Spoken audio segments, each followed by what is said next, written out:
Hi everyone, welcome back to my channel. आज मैं supermarket गई थी और मुझे वहाँ पर जमैकन एप्पल दिखा। ये मुझे बाहर से ही स्मेल आ गई इसकी स्मेल बहुत स्ट्रांग होती है और बहुत ही मीठा होता है। कॉटन जैसा होता है अंदर। मैंने अपने लिए घर के लिए ले लिया और इसे ओटा हाइट एप्पल भी कहते हैं।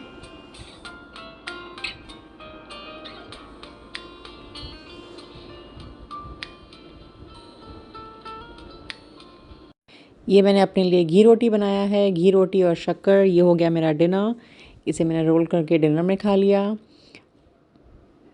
अब सुबह सुबह के 5:30 बज रहे हैं। मैं बच्चों के लिए लंच पैक कर रही हूँ।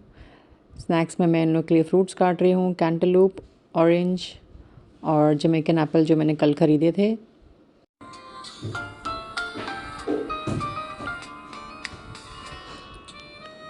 जमैकन एप्पल को भी आवाकाडो की तरह खोलते हैं। इसे मैंने 4 पार्ट्स में डिवाइड किया है। जूनियर को और मुझे बहुत पसंद है ये एप्पल।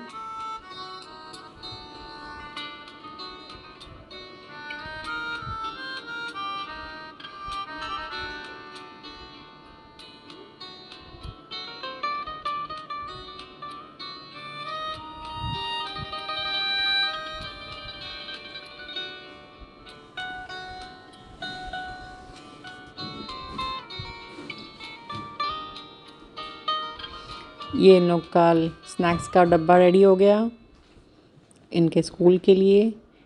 ये 3 स्लाइस कैंटेलूप के मैंने लिए थे।